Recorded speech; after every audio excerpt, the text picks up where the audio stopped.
tukwaniriza nnyo yonna gy'osinzira okutulaba ku Emboozi mu UG. Nze Geoffrey Mayanja aka Mr. Wagwan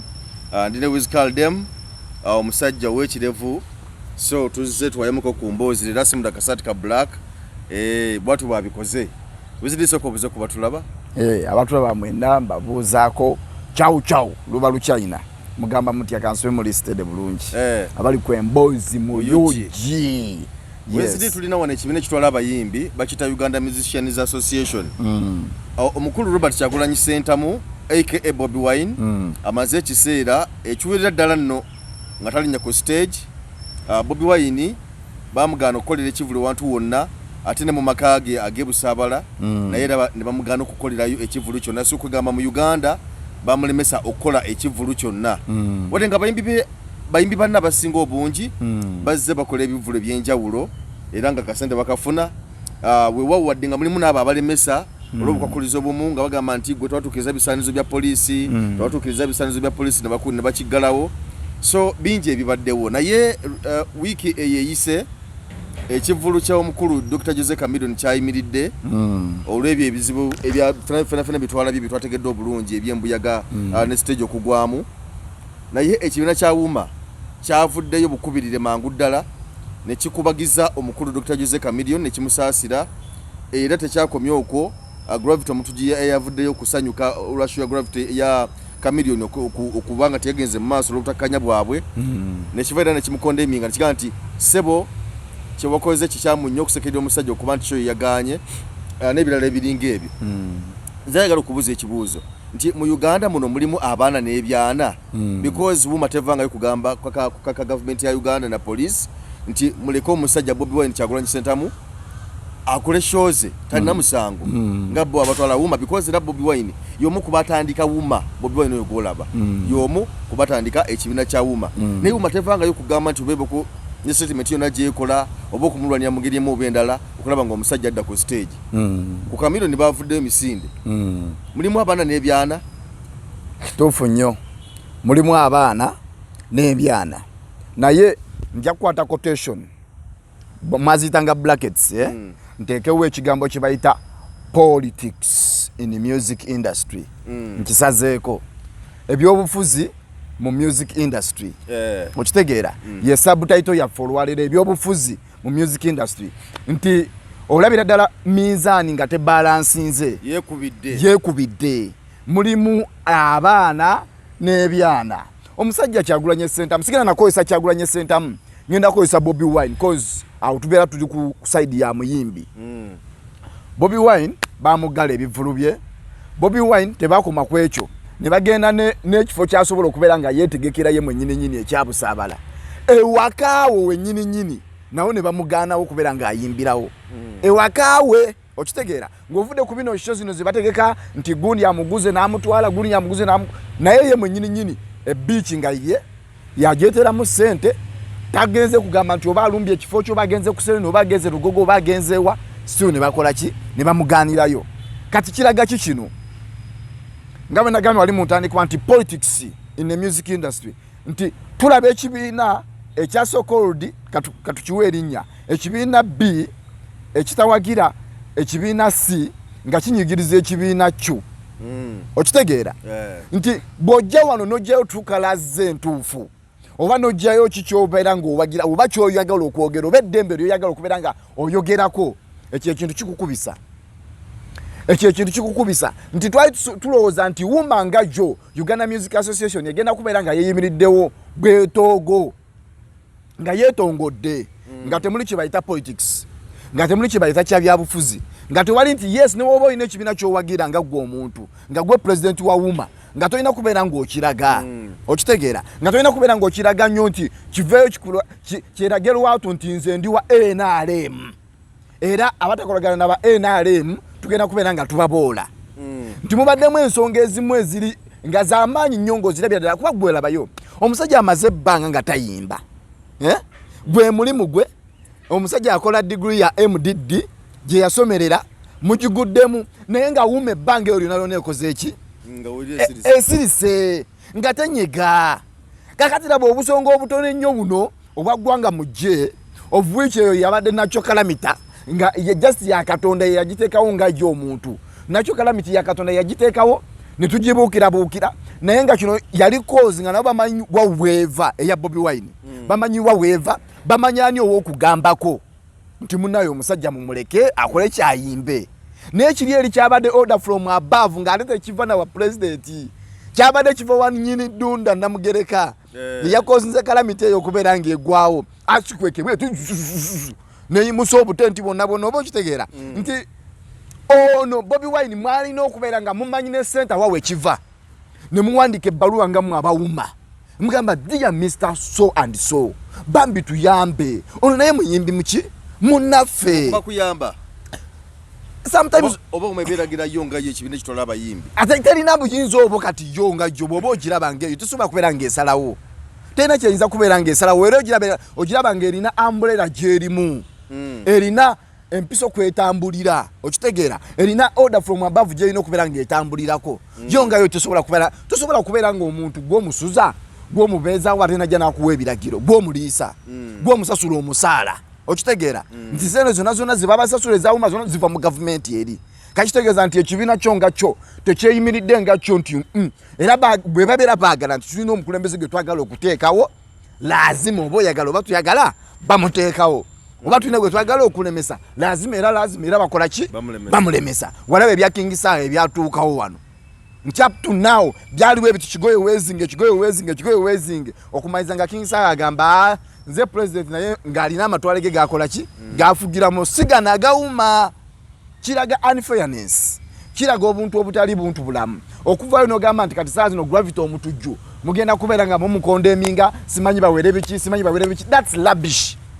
omuntu amaze ebbanga nga tayimba alina family ayingiza temuvangayo kubeera nga mwogera ne mubuukira buno obusonga obutonto nnyo omuntu ng'agenda kubeera nga addamu ng'ategeka show ne muleka ensonga eziri mayina nti yandibadde saa zino ekola ekintu kimu nti buli muyimbi yena oba wa opposition oba awagira gundi mu butu oba awagira ani bandibadde saa zino bakola ekintu kimu nti bonna buli avaayo n'agira ng'akaaba nga bamuyambako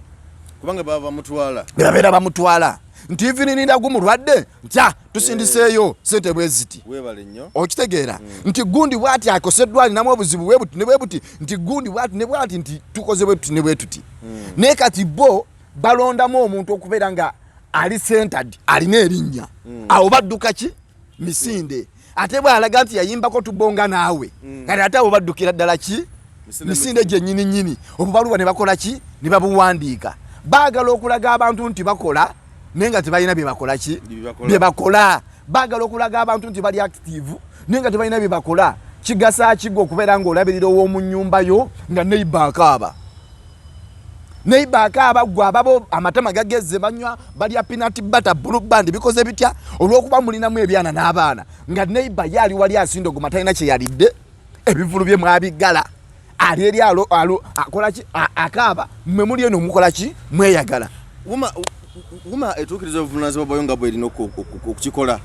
tennaba bw'otunuulya generally ebbanga lyebaddewo ebbanga lyetambudde olaba nga kyekibiina ekigwanidde okuba nga kiyamba abayimbi mu ngeri entuufu terina kisinza nga bwe kitambula terina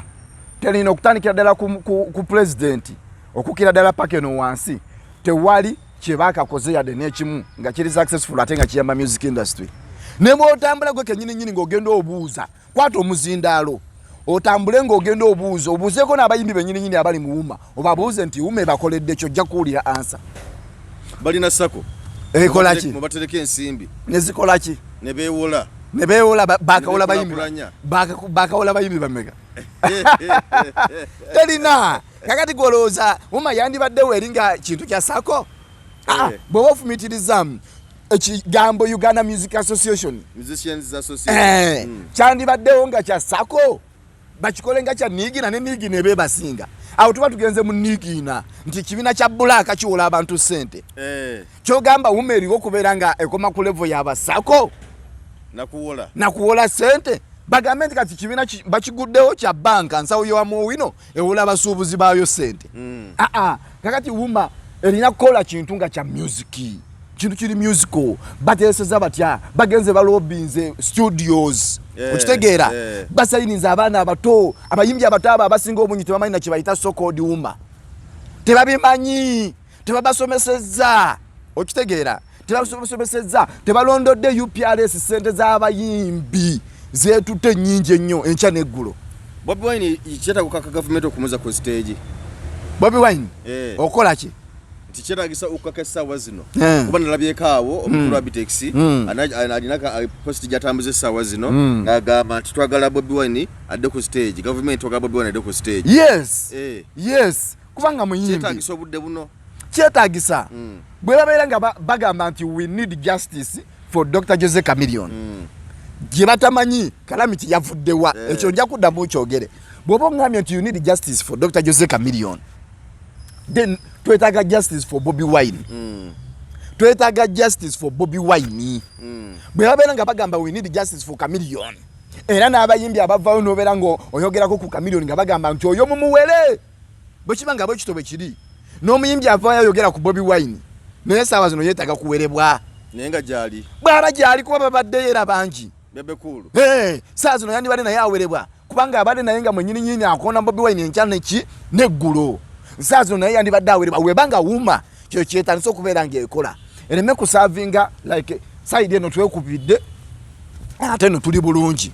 sayidi eno twekubidde ate eno tuli bulungi nedda ekyo ekibiina si bwe kirina okubeera nga kikola ate by the way ekintu kyonna ekiraga nga kiri mu politics oba ebyobufuzi tekiseetuka tekikulaakulana tekigenda mu maaso tegeeza olinga gamba nti ebyobufuzi byatta ekibiina kyawuma byakitira ddala completely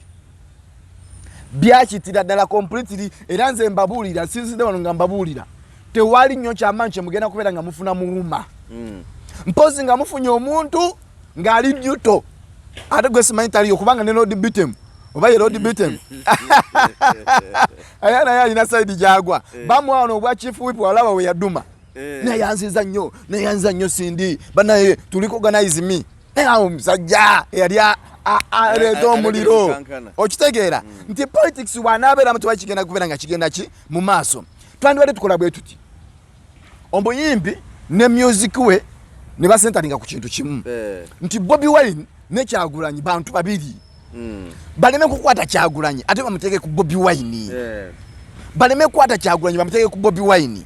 Bobi Wine bamulekere eddembe lye Chameleon bamulekere eddembe lye Bebekulu bamulekere eddembe lye nga buli muntu yeena yonna avaayo n'afuna obuzibu oba ki nga bayambibwa kyenkanyi saa zino twandibadde tugamba nti wuma okukola ennyo yandibadde gamba naye bannange omuntu amaze emyaka n'emyaka nga tayimba nga muyimbi munnaffe nga nawe president wayimbako naye oluyimba lwa Dairema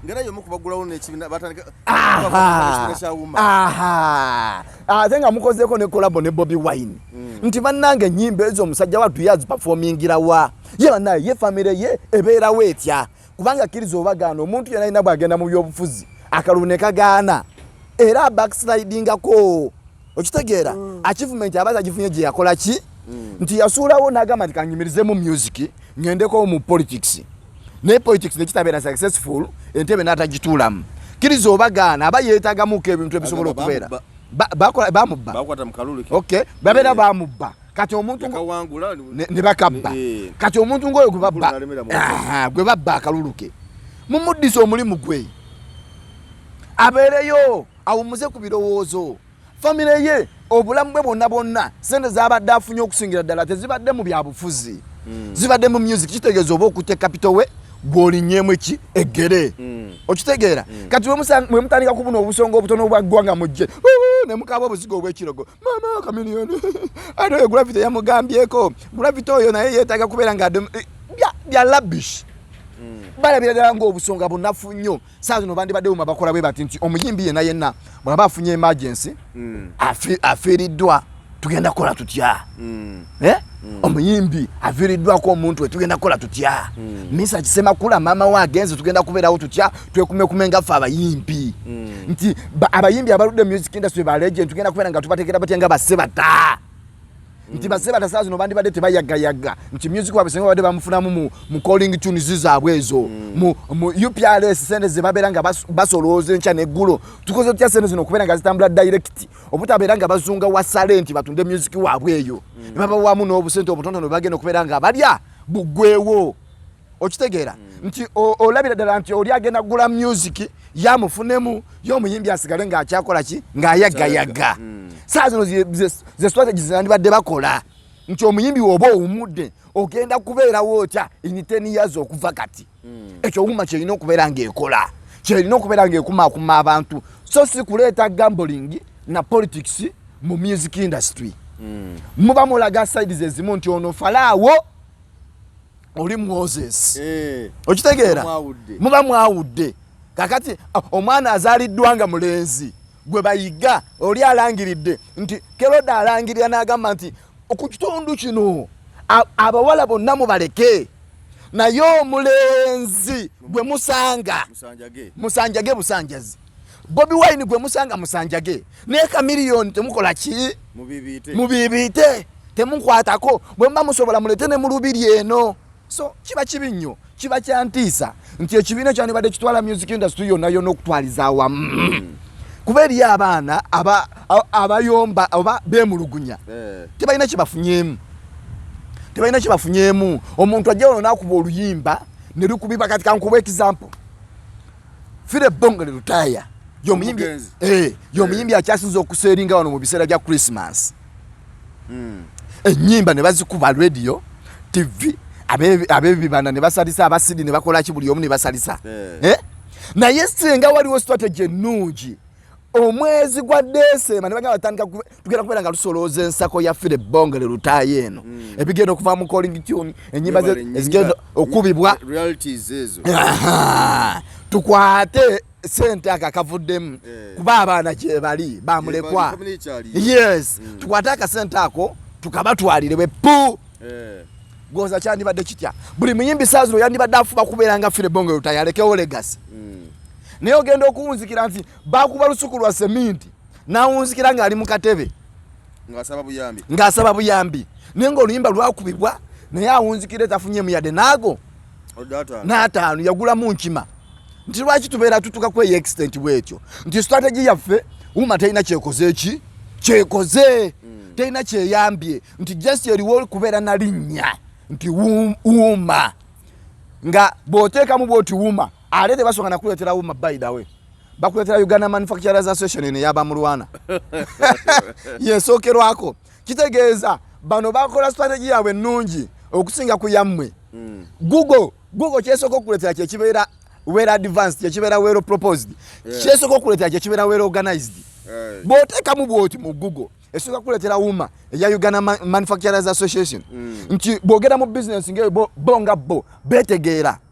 kampani ya mukwano kampani ya gundi ne babeera under one watch umbrella nti osanga eri nga balina kyebawagira biki ne babiteeka kuki ku bbali naye kati wuma ene yaffe ate nga jjukira n'omuntu gwe bagira Chameleon yali abasuddekawo ekibiina simanya superstar gwe batijjisa saawa zino yali abasuddekawo ekibiina yes yali abasuddemawo ekibiina ate ng'ekibiina kyakigenda kubeera nga kibaawuluza bonna omulundi gumu kyalimu abayimbi abanene kyakigenda bawaguluza bonna omulundi gumu so kati batijje nga batijja mpola nti Bobi Wine gwe bagamba nti oba gwe batayambako ate yali ku saidi yaabwe ye yabawagira naye yate ono Kamili kwesa omumanyi enkya neggula akola ki akyuka y'omuntu atastandinga ku kintu kye nga y'omuntu leero omusiraamu enkya waki mukatuliki kakati ndabira ddala wano nga Sawulo ayiga Dawudi Dawudi amutuuseeko Sawulo yeebase ayagala kukwata munagiro asale Sawulo ayiga Dawudi nenga Dawudi ate wamaanyi okusinga ku Sawulo kuba akaseera ka Sawulo kakoze eki katuuse kaweddeko amafuta gayika dda agaani aga Sawulo Dawudi yaliko takyalina kutapingibwa so kati Sawulo ne bwana akola atya ne bwana amma Dawudi ekyokulya ne bwana amulemesa endongo ne bwana akola ki Dawudi alina okubeera ng'atuula ku bwakabaka oba okitegeera bulungi nnyo God chosen Katonda waba akuyeko saawa ez'amafuta bw'aba aliko kkiriza oba kola ki era afuna engeri nti ojja genda Dawudi ojja genda mu nsiko eyo ojja kuvaayo ne stories nze nali mu nsiko nattanga empologoma nakolanga bwenti era akugabirira famire yo bayimbi bano ne babera bakuvuddemu yasigala akuvujjirira wakiri alagira namungona nezijja nezikulisa alagira namungona nezikuletera ekyokulya so uma balina okubeera nga beesootinga bamanye nti beetereze tebalina okubeera nga beekubiira balina okubeera nga bwebabeera bagala okukola ekintu kyabwe nga kirungi kigasa industry yonna the so-called Gagamen, the so-called Firebase, Rion Island, Simanyeno, Big Talent, Wanedi Kenzo, yagenda kugira Grammy, wano kujichima. Nesenga twali under one umbrella and government banang, let's vote for this man. Ngauma ye dumide, chani labisa chitolowoza. Era Grammy yandi badajireta. Ne wano badane tumukuba ne tukola kitajja gireta, tajja kola chi. Mazima Daliana natakola chi. Natajireta ne awo twali bale tu standing all nga tuvira dale eri ku mukulembeze uma nti sindi alagidde tugende tu supporting Eddy Kenzo ali muuma anti we buzibu obwengeza ko kugamba nti oba toli muuma obanga olaga nti oyino oba side jokola kyobo ovudde mu ekyo tebabonga nawe because nabimba abamba jesamba bagamba teri bikola tebabitegeera yes bwe buzibu obwo nti oli omusajja yasokera ddala ono muganda wa yeguni muganda wa Sendi Jebbi yani Andu Benon Kibuuka bamugirakira naye Benon oyo yalina katono ate ye kasinza ate bana abaliwo yes ye omanye eriso ly'omukulu sometimes awadugala we bakola ki bwe walaba Jebbi yalina engeri yali akolamu ebintu bye nengo ogenda okulira omuyimbi ng'akugamba munnaye mu nnyimba zange nafunyeyo akasente mu nnyimba zange era nga tolabayo nnyo bya bufuzi bwe waawe yali alina ekibiina kyawagira naye nga towulira nnyo politics mu kintu ekyo naye okuva lwe yavaayo bw'ati